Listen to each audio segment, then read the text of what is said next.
This is a fun one. We always talk about counseling stuff, that's what we're doing, like always. But man, this is a tough one. What happens when your kid talks to you in a disrespectful way? Or even maybe even worse, when a kid talks to your spouse in a disrespectful way? What do you do, Kevin? How do you handle that? I like to view most of these situations as an opportunity to teach. Yeah. My kids are smaller than your kids, yeah. And my kids are learning from like Looney Tunes. Oh, shut up! It's not, they don't know. And so a lot of times with your little ones, it's going to be teaching them what is and isn't okay, helping them to be aware. I'm regularly making my kids aware of the fact that the way that you just presented that was as an order, and we speak to each other respectfully. So teaching your kids, how to talk, giving them insight and awareness, because they don't always know. Yeah, it's tough. And gosh, this is one of those things where it's really hard because you have to start in the right place, and we've talked about this before, but establishing a rapport with your kids, establishing equity in the relationship, meaning that they know you care about them, whatever that means, whatever that looks like for your kid. If you haven't done that, it's going to be really hard to keep your kids from talking to you like that on a regular basis.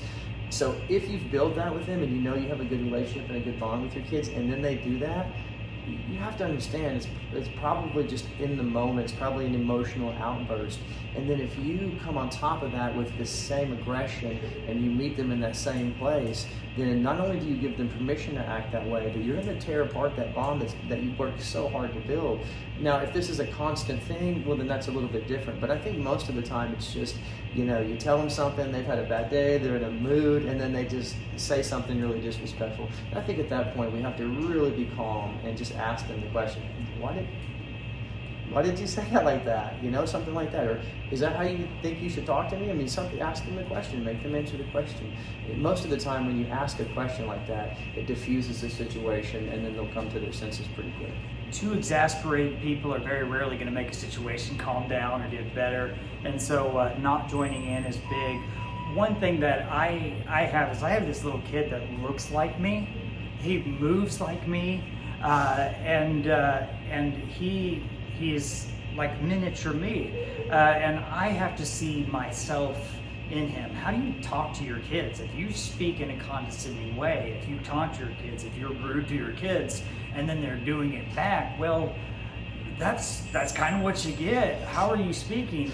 And you got to change the pattern and model what you want them to do. Yeah, I think that's a really good point.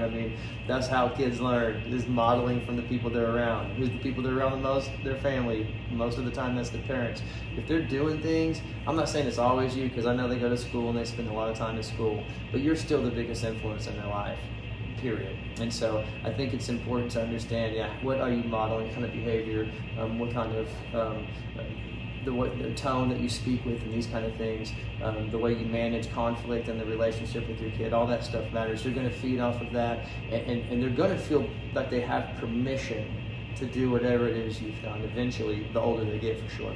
Two things. One, respect produces respect. You respect them, they're likely to respect you. Number two, if for some reason that fails, then it's time to teach them. Teach them in a way that helps them to succeed. I believe it was your friend Jordan Peterson who said that it's our responsibility to make little people that we like to be around, so they may have a hope of people liking to be around them in the world.